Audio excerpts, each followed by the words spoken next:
In this video, I'm going to show you how I build this large, chunky style pedestal base to support a very large round top.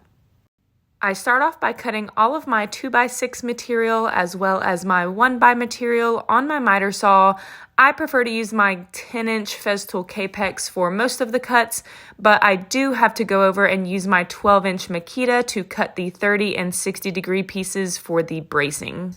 Okay, now that all of our pieces have been cut out for the base, I just want to go over all of the pieces. I'm not going to tell you the measurements. I can put those down in the caption or in my plans later. This is going to be for a 7-foot round table. However, if you are planning to build a 7.5 foot, an 8 foot, a 6 foot, these measurements are all going to vary. So I'm not going to get into too much detail on the exact measurements that I cut. I just want to go over the pieces I cut and how I did them. So to start off, we're going to start from the bottom of the base and work our way up. So the bottom of the base, the very bottom, is going to be our feet. These are just scrap pieces. I am a wood scrap hoarder, but they always come in handy because this right here would have been a fairly large piece of wood if I just scrapped these earlier and then had to cut a new piece. So these 4 pieces are going to be our feet. They are 3/4 inch pieces of wood that I am going to cut down to 5 1/4 by 5 1/4 squares for the feet. So we have 4 of these. Then the next piece of wood that's going to go on top of the feet is going to be this flat piece here. So this is a 2x6, and since my table is 7 feet in diameter, I made this half of that. So I made this 42 inches or 3.5 feet because you want your base to be, you don't want it to be too big to where it looks like, I don't know the word I'm thinking of, but you don't want the base to be overpowering the top. My husband's a structural engineer. He said at least 50% will support the top. So I always aim for 50% because that just gives more leg room. For my 8-foot round tables, I do bump that up to 60% just because that is a very substantial table. You'd be surprised how much bigger a 7 or an 8-foot table is compared to a 7-foot round table. That added circumference makes the table massive. So for my 8-foot round tables, I do 60% base, but for 7 foot and below, I do try to aim for 50% of the width of the top for my base. So only one piece of 42 inches for my 7-foot round table. This is a 2x6. And then for the opposite sides, what I did was you can half lap if you want. This is the technique that I have just always done and has worked for me, and I haven't had a single table fail doing it this way. Half lapping obviously is going to be a little bit better. I do try to half lap when I'm working with hardwoods just because it looks nicer, and hardwoods are a little bit harder to do this technique with. But whenever I'm dealing with pine, a softwood, this technique is just the easiest for me because you don't have to worry about those half laps. But anyways, what we're going to do is we're going to lay out this piece of wood. Since I'm going to be trimming this down to 5 1/4 inch, I measured 5 1/4 inch in, and then I measured from this end to that mark, and I divided it by 2. And that is going to give me the measurement for the 2 pieces that I need for the perpendicular pieces. So just to show you what I mean, whenever I line these up, it's going to give me in a perfect 5 1/4 inch gap here because that gap is going to be this board in between. Hope that makes sense. So you're going to see that a lot throughout these pieces. There's going to be lots of half pieces. So this is going to be the bottom that the feet are going to attach to.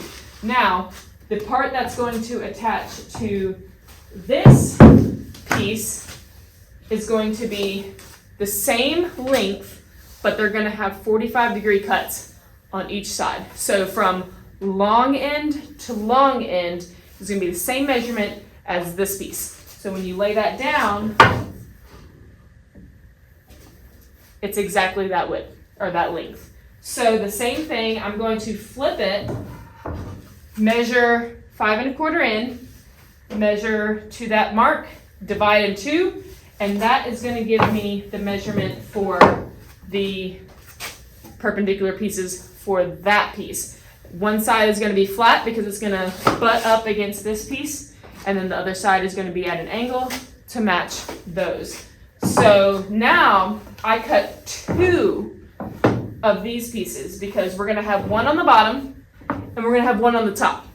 So since we have 2 of those pieces, we now need 4 of the half pieces for that one. Now you're probably asking, well, why did I only have 1 of this piece and then 2 of these pieces? So the reason I only did 1 of this piece is because on the very top, we're going to have long arms to support that top and to direct that weight down through the base to make it a little bit more substantial and sturdy. So on top of these pieces, we are going to have our 3/4 inch pieces. So the 3/4 inch pieces is going to go on here on the top, and same thing, you guessed it, we have 2 of these pieces that are the length of the short end of that previous piece. So these are going to be perfectly from the short end to the short end of that 45°. So 2 of these and then 4 of the half pieces. And these are all going to be ripped down to 5¼ like I mentioned earlier. So let me get these pieces out of the way. All right, so now we are up to the post. So we had our feet, we have our flat half piece, or our flat piece that is half the distance of the top. Then we have our 45° angled piece, and then we have our 3/4 inch piece on top of that. So now we're going to have the posts. So the post is going to connect to this piece. I cut 3 at 21 inches. And I'm going to make my own post just because it's almost impossible to find 2x6s that are non-pressure treated. 4x4s are pretty easy to find, but 6x6s that are non-pressure treated, I've never seen them. So they're probably at specialty lumber yards, but I decided to just make my own. It's a little bit easier, and if you use a lot of glue and stuff, it's going to be sturdy.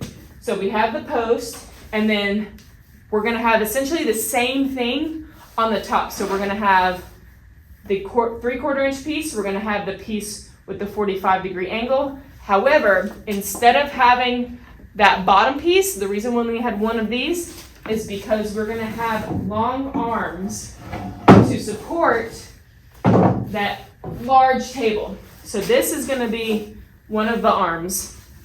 The post will secure in the middle. This is 6 feet long, so this is going to allow for 6 inches on either side overhang for the tabletop. And same thing, I measured 5¼ inch in and cut 2 of the perpendicular arms. So the reason I do this, and I haven't seen anyone else do this, this is something I came up on my own. The reason I like to do this is because that way you don't have a lot of, let's see, so you don't want a lot of overhang on that tabletop. The less overhang you have, the more the weight is going to get distributed down into the table base and give you a much more sturdy table that's not going to either wobble or want to give or anything over time. So I like a 6-inch overhang. So that allows enough room to where you're not going to hit the base when you're like sliding your chair in. You're not going to hit your knees or anything like that. But it's going to give enough support to where if someone sits on the edge of the table, it's going to direct that weight down into the base instead of down on the side of that table, if that makes sense. So I do that, and I believe that's everything. Oh, and then we have 8 of our, I don't want to say legs, 8 of our support pieces. So I cut, since this is a large table, I cut these pieces at a 30° angle and a 60° angle to give a little more of a wide stance, as you can see here, versus being a 45 like this and the weight being directed more down. We want that weight to be directed out, down and out. So this gives a little more of a slant and a more substantial look to the base overall. 60-30 is the degrees that I like to use for my 6-foot tables and up. I just make this longer depending on if it's a 6-foot, 7-foot, or 8-foot round tabletop. So I have 8 of these, and I cut these on my 12-inch miter saw just because the 10-inch miter saw can't accommodate a 2x6 piece of wood on its edge like this. So 8 of those, and I believe now that's it. So those are all the pieces for the base. And the next thing I'm going to do is I'm going to run everything through the milling process. If you don't have a jointer, planer, or table saw, you can skip this next part where I talk about milling. And if you don't have those tools and you still want to build this base, just make sure all of the wood that you purchase is the same width. That way you don't have to worry about ripping them down on the table saw. You will, however, have, if you get pine like I did, you will have that rounded edge. So if you plan on painting the table base, you might want to caulk those seams just because you will have that rounded edge butting up against one another. If you plan on staining it, you probably don't need to worry about, wood filling or caulking unless you want just a flat, smooth surface. But I'm going to run everything through the milling process because I do want that flat, smooth surface, and I will be painting this base white. So that's the next step. I run all of the boards through my jointer, planer, and table saw to make sure they are all perfectly square. Again, if you don't have these tools, don't worry. You can just get the same size material from your local Lowe's or Home Depot. My biggest concern for you is to make sure everything is low in the moisture content. So get a moisture meter and make sure everything is under 10% moisture. That's the ideal percentage that I aim for. That way you don't worry about any warping or wood movement. Once I have all of the boards milled and squared, I like to sand everything down with 150 grit sandpaper. And since this base is getting painted white, if there are any knots or imperfections, I am just filling that in with some wood filler, and then I will sand that down once it dries. To create the center post of this table base, I couldn't find any 6x6 non-pressure treated boards. You could laminate several together, but that would take a lot longer. So this is the method that I have used for probably over 100 tables, and I have never had an issue with any of them. I have 2 pieces ripped down to my 5 1/4 inch width. So I have 2 of those. And then I have 2 pieces that are ripped to, I believe it is 2 3/4, if I'm not mistaken. Let me measure that to make sure. 2 1/2. So 2 1/2, and then plus the thickness of the 2 gives me a perfect 5 1/4 inch. So that way it is a perfect column all the way down in the center. So what I am going to do is I have my nailer with 2-inch nails. Make sure the battery is good. All right. And I also have my Titebond Ultimate wood glue. This is the only wood glue I use. They have Titebond 1, Titebond 2, but I like the Titebond 3, the Ultimate. It dries a lot quicker and it dries more of a brown color versus drying like that yellowish color that a lot of glues dry to. So this is my go-to for glues. So let's get started. So the first thing I am going to do is set these up on their sides, just like this, the 2 shorter pieces. That way, when I start to nail these in, I have something to balance it on the other side. If you didn't have this piece here and you're trying to glue it and nail it, it's gonna wanna wobble like that. So I always put this second one here just for a support while I get this side glued on. So put a liberal amount of glue on, but you don't have to go crazy with it. Figure out which of this sides looks better. I'm thinking this side. So now I'm going to just line this up with this piece on the side. Make sure there's no overlap. And we're gonna pop a nail in on the end. And the other end. And in the middle. Just like that. So now I'm going to tilt this down and put glue on this side.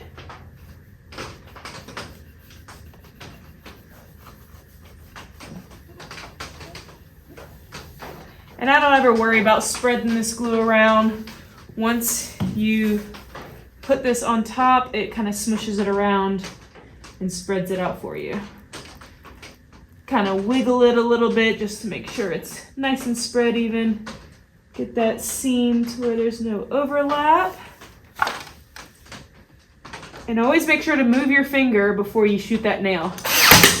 Trust me, I have shot nails through my fingers one too many times.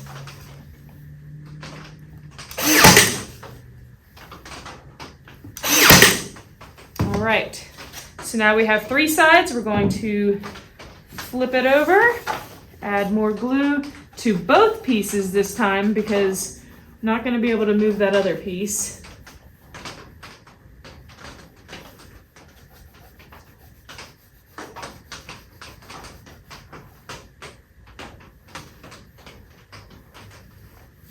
All right.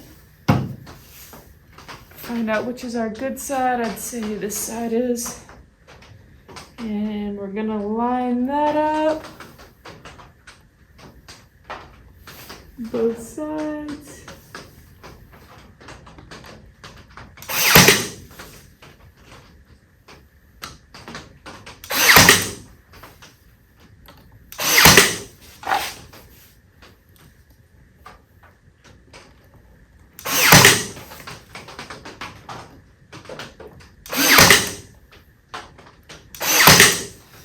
And if the ends aren't perfectly lined up, you can always trim those down on your miter saw later, but these look pretty good.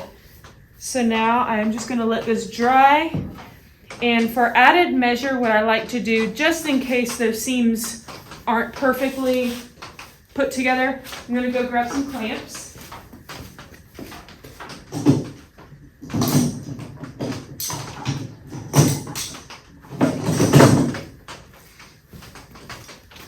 So I just have 4 of my small size Bessie clamps, and I'm going to just put these on both sides just to make sure that glue has a nice squeeze out to it. And the good thing about this glue is you have to wait about 45 minutes and it'll be set. Then we'll sand it down and start assembling.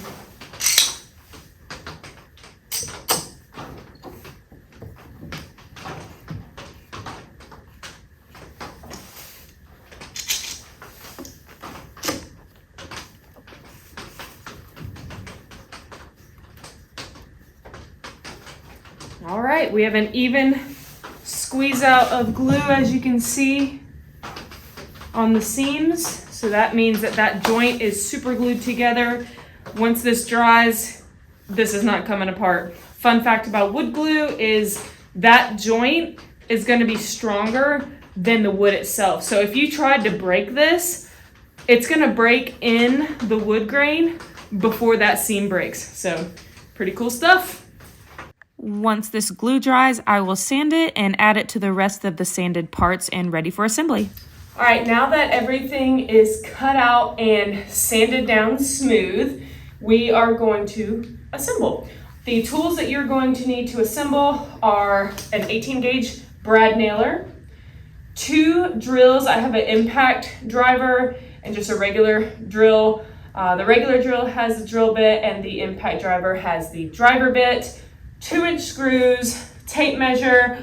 I prefer self-centering tape measures. I'll put a link down below that you can buy on Amazon. I believe the only color they have now is like an orange color. This was a special color I got long time ago that they don't make anymore, but they have the same exact thing, and I actually have one around here somewhere that is a bright orange, so you can't miss it in your shop.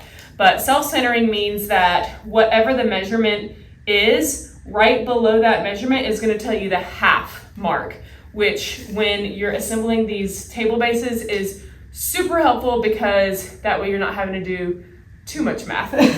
So a self-centering tape measure, or just a regular tape measure if you're really good at math, pencil, and a square. These are the only tools that you will need to assemble. And then also, not a tool, but you will need your wood glue. Like I mentioned before, I use Typebond Ultimate, the number 3. It's just what I prefer. So without further ado, let's get started. So the first thing we're gonna do is get our center post that we have laminated together and have gotten nice and smooth. I'm going to get my tape measure and we're gonna mark that halfway mark. So 5 1/4, half of that is 2 5/8. So we're gonna mark 2 5/8. Just a small little mark. You don't wanna make it too big, just enough so you know. And then the piece that we're gonna put on top of here is our 1x6 piece of material. So to line up that halfway mark, we're gonna measure this and get the halfway mark of it. So I have 39 inches, so half of that is 19 1/2. So we're gonna mark 19 1/2. Once we have that marked, I'm going to get the wood glue and we're going to put a nice bead all over this post.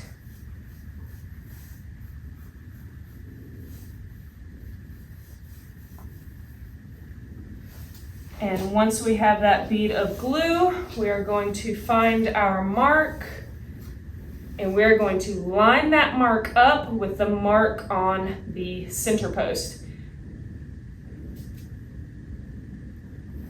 And once we have that, I get my nailer and I'm just gonna pop a couple screws in the corners, one in each, or just one in, so two nails, 2 corners opposite of each other, making sure that it's lined up. This will hold that board in place while we drive our screws in. So now, going to pre-drill. You always want to pre-drill.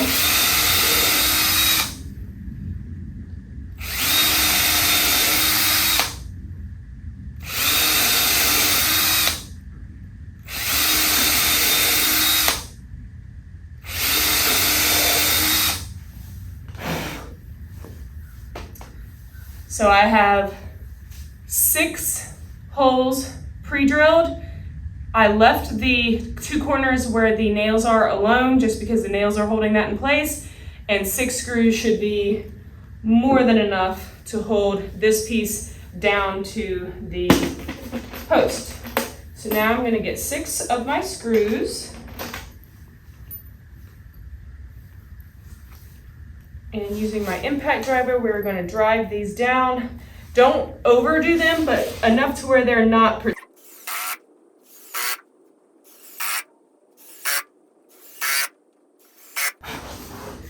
All right, so they are just under the level surface of this piece of wood. That way when we put our next piece of wood on there, it's not going to be hitting the screws and wobbling.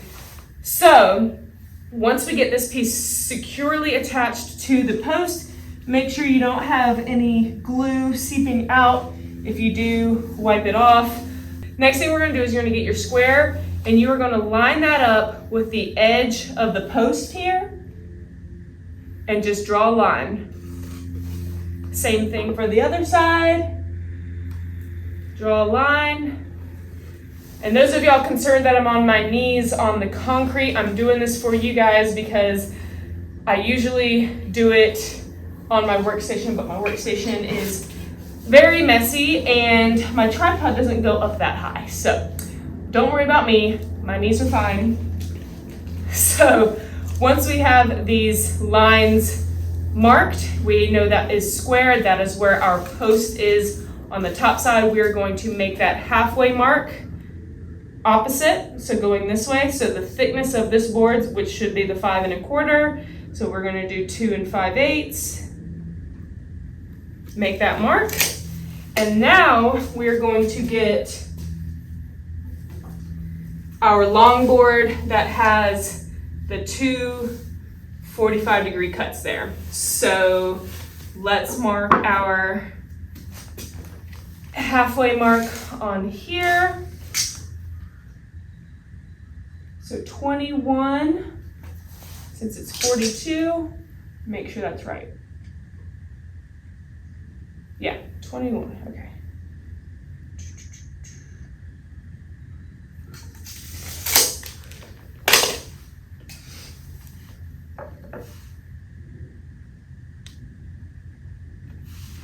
All right, so once we have that half mark there, now what we are going to do is I'm going to turn this a little bit. We are going to lather this whole area with wood glue.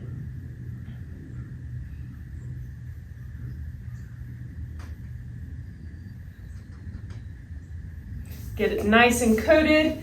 And now I'm going to line up the halfway mark with the halfway mark on this board, but it's going to be perpendicular. And you want these angled pieces facing up, so you want the long side on top and the short side on the bottom.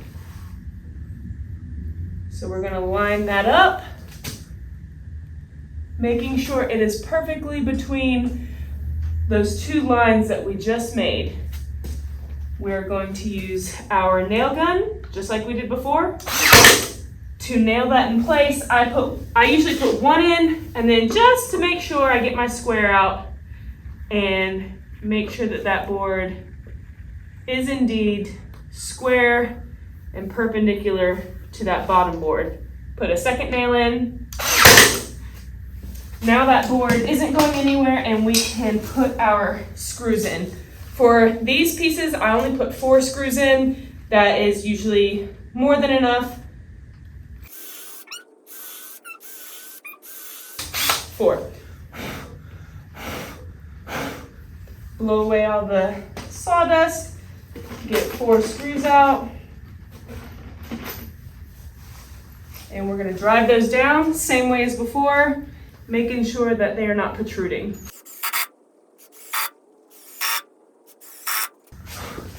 Okay, now we should have something that looks like this.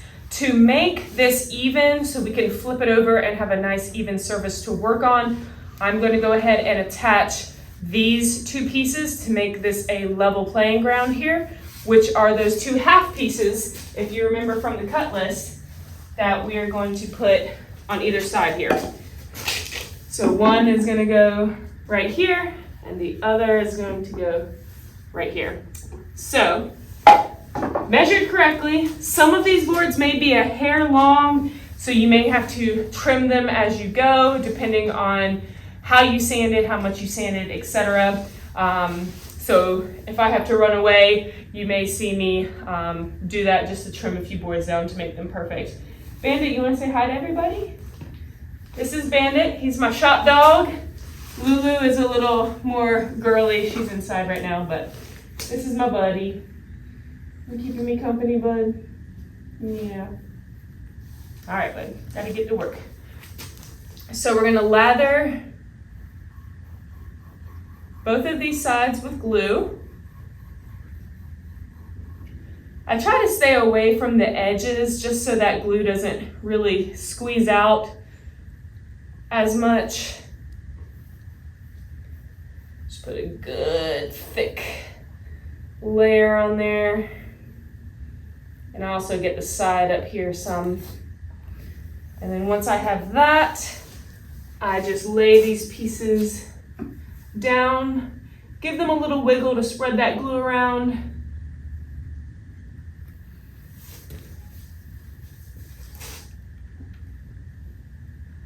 Just like that. And then I'm going to use my nail gun, making sure that these are even on both sides. Just pop two nails in, my bad.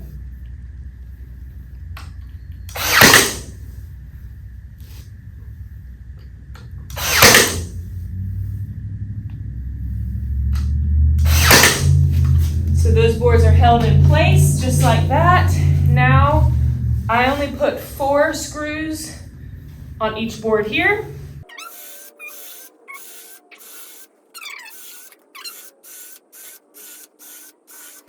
So we have 10 screws. Let's count 10 out.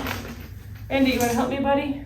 Say 1, 2, 3, 4, 5, 6, 7, 8, 9, 10. Now let's watch out, buddy. And he's like, I don't care. All right, let's drive these 10 screws.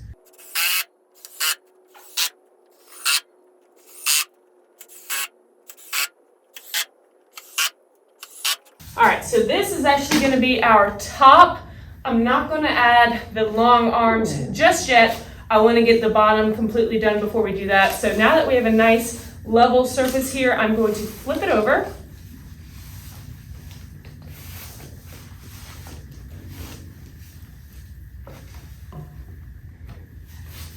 And that way we have a nice sturdy surface to work with for the top, or this is actually the bottom part.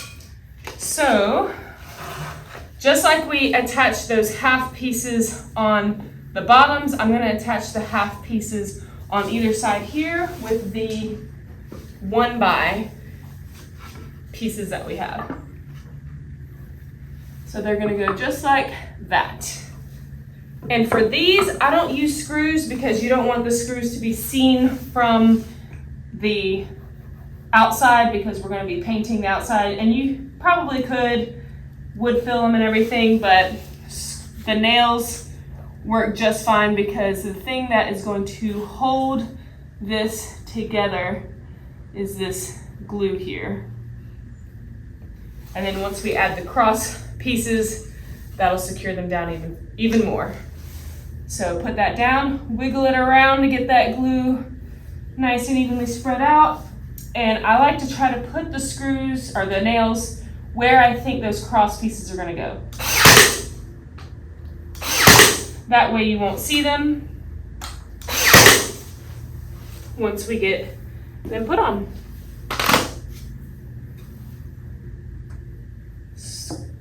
Spread that glue around, make sure it's up against the post. 1 at the back of the post and then 2 where the cross piece is gonna go. So what I mean by the cross piece is this right here. When we put this on, it's gonna cover those 2 nails that we just popped down into this board. All right, so now I'm going to repeat that entire process on the bottom, but we're also gonna add the 3rd layer and the feet next. So let's get our tape measure out, measure that halfway mark again, so 2 5/8, make a mark, grab our 1x, make our mark so it's 19.5, just like before.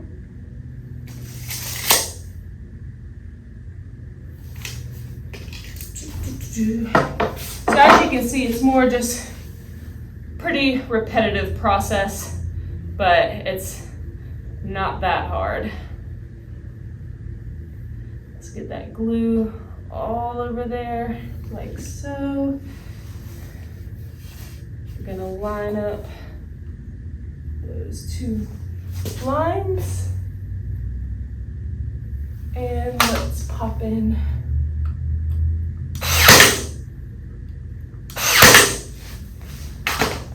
pre-drill our holes. Again, just putting 6 nails.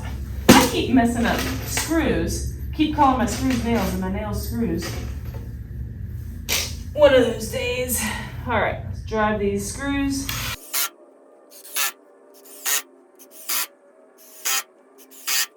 And when I am driving these screws into place, if you know a mechanic, you probably know what I'm about to say, but you want to do them in like a star pattern. So you don't want to drive this screw, then this screw, then this, and go around in a circle, because if for any reason one gets over tightened, it's going to mess up the way that that board lays onto the other one. So you want to start with one and then go opposite that one, opposite that one, opposite that one, opposite, opposite. So you want to kind of go in like a star pattern. That way it's nice and flush as you're tightening everything down.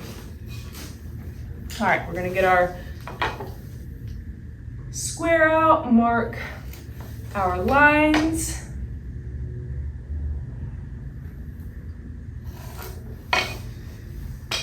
And then mark our halfway.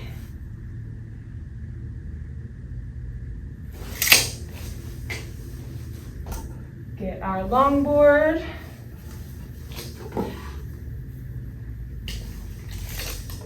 Make sure that's the same. Yep, 21.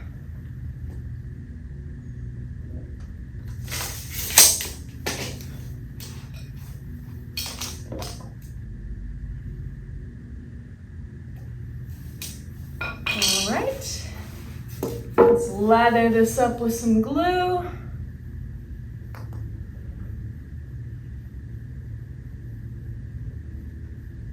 That should be good.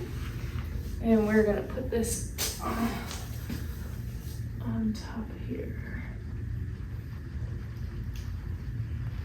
Lining that up between the two marks and centering it with that center line. That looks pretty good there. Grab the square just to make sure we keep this board nice and square with that bottom board. All right. We're gonna put our 4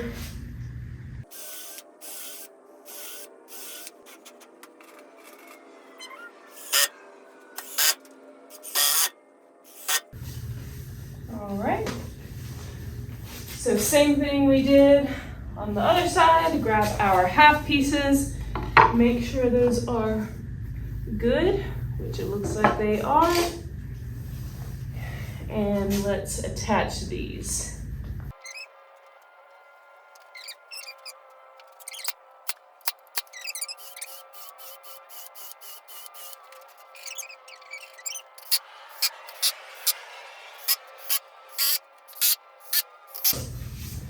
All right, so now we are the same on the top and the bottom, but this is gonna be our base. So now the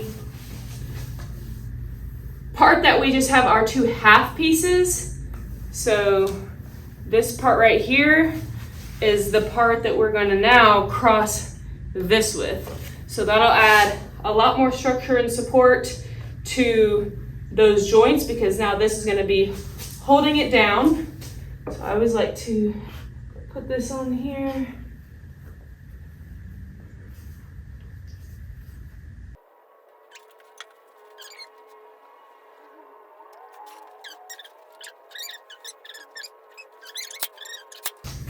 Now before I get to the screws, just to save time, we're going to put these half pieces on. That way we can do all the screws at one time.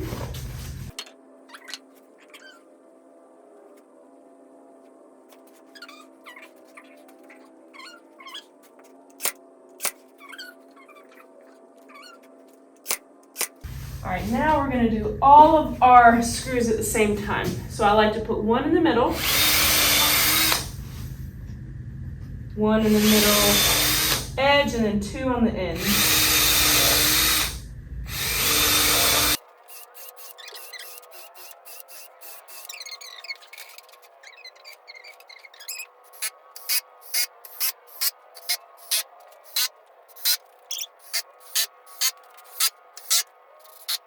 All right, so since this is the bottom, we are going to add our feet next. So we have 4 of our feet. what I do is I just add glue at the ends.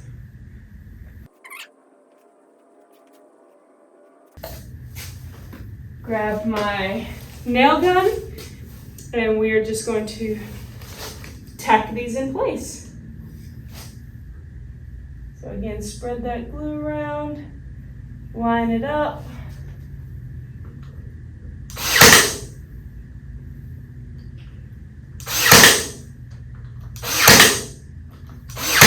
And I do 4, 1 in each corner.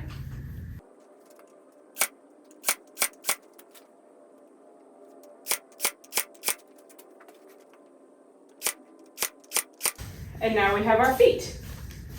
So before I flip this over, to make life easier so I don't have to flip the base back over, we're going to go ahead and add our 4 top cross pieces while it's turned over like this. So what I like to do is I just look at the pieces, see which ones are the prettiest, and the ones that are the prettiest are going to be on the bottom, because those are the ones you're really going to see. So this one, and what I mean by prettiest is, see how there's more of a grain pattern in this one than there is in this one. Since this base is getting painted white, I want there to be as least amount of color difference as possible, just in case any of these tannins happen to show through. So we're going to make 2 piles, one with the not as differential and one with. So these, and then let's do this. All right, so these are going to be for the bottom, which is these, and these are going to be for the top. So all I do to secure these is wood glue and nails. So I get my wood glue, and we're just going to lather a bunch of wood glue on these ends here.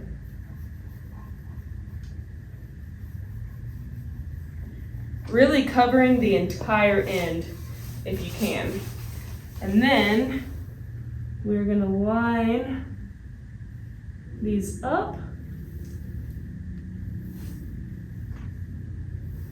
Just like so. Grab our nail gun and pop them into place.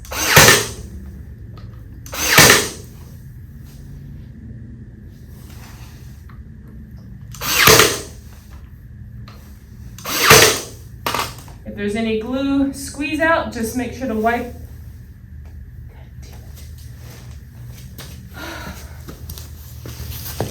Sorry, somebody called me in the middle of doing this. So what I was saying is, if you have any glue squeeze out, just make sure you wipe that away before it starts to dry, because it's going to be a lot easier to sand that down if you don't have a big glob. So again, we're just going to completely lather the ends with glue, covering the entire surface.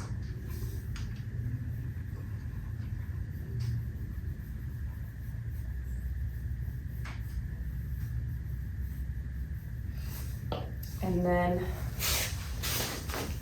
I'm gonna line that up.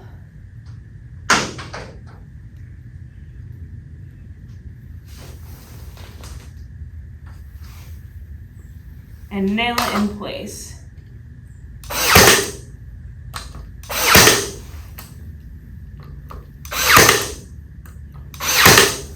Wipe away any of that glue.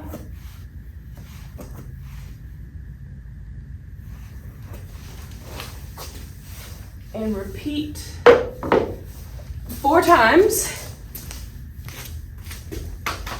all the way around.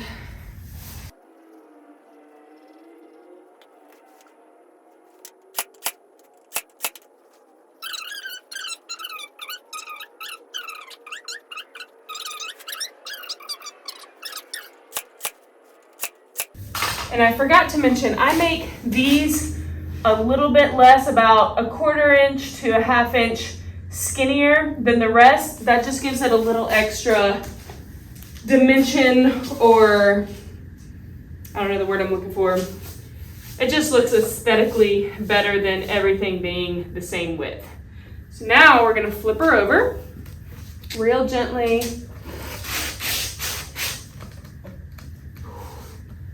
She's getting heavy now. All right.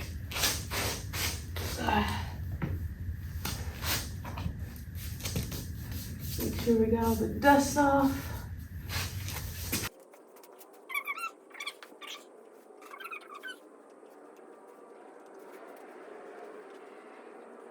Okay, now before we can add the cross pieces to the bottom, we have to add our 1/2 3/4 inch pieces.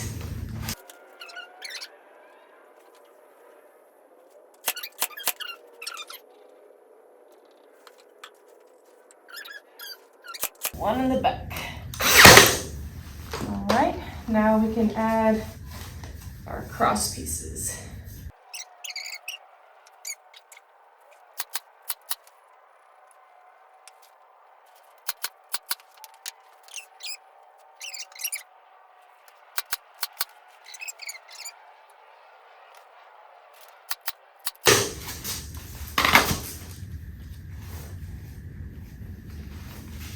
Okay, so the last step is adding our long arms. So the same thing we did on the bottom, we want to add the long arm perpendicular to the two pieces that are halved. That way it holds everything together. So what we're gonna do is we're gonna measure our 2 5/8, which is our half mark. To make that measurement, we're going to grab our 6-foot piece, double check that it is indeed 6 feet, which it is 36. Mark that halfway point. And now we're going to attach this to the top. So lots of wood glue.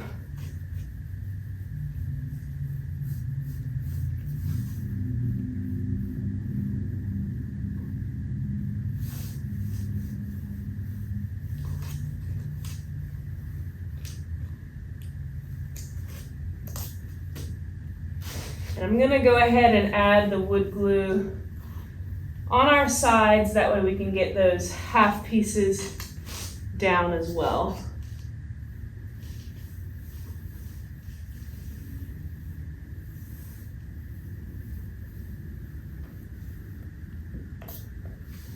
All right, almost went through a whole bottle of wood glue. So let's line this up with that halfway mark.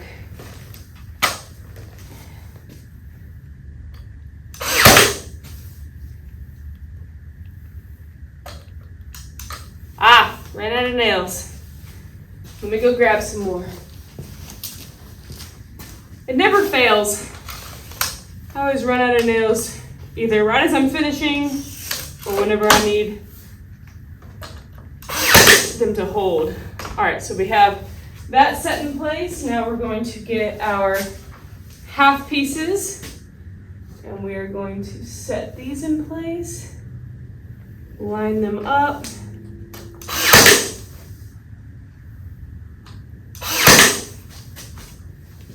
Do the same thing all the way around.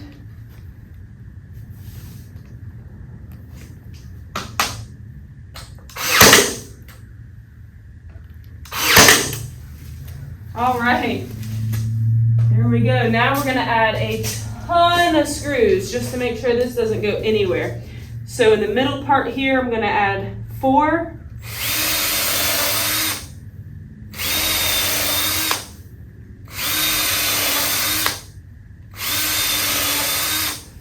Two halfway.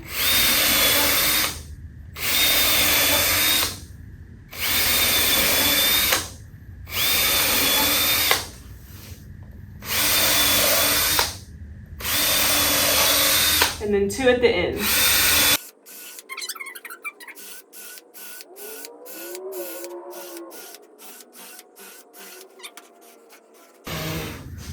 So that is 12, 14, 16, 18, 20, 22, 24 screws in total for the top.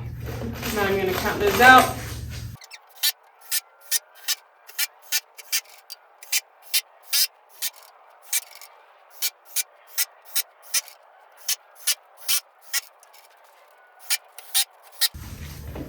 All right.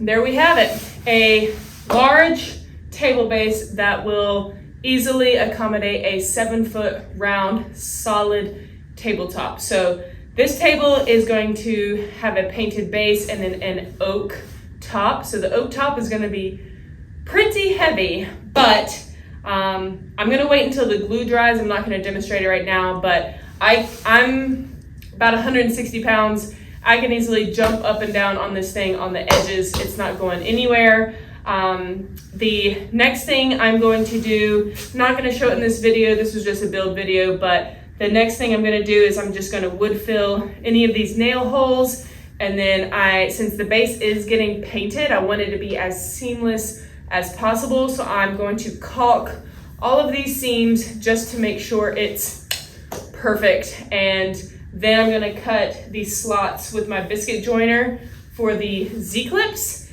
and that's what's going to be what attaches the base to the top, and then that's it. I may, since this is a larger table, I may add the adjustable feet to the bottom. That is an optional step. If you just want to add felt pads to the bottom, you're more than welcome to do that as well. Depending on your house, I know some floors are not even, so the adjustable feet on the bottom is always a good option, so I may do that as well. But I hope you enjoyed this video, and please subscribe and go follow me on Instagram and TikTok to see more funny content, shorter clips and everything. But if you like this video, please make sure to hit that subscribe button and leave a comment below. Let me know what you think. If you enjoyed this video, please make sure to hit that subscribe button, and also make sure to go follow me on my Instagram, Facebook, and TikTok. Thanks for watching.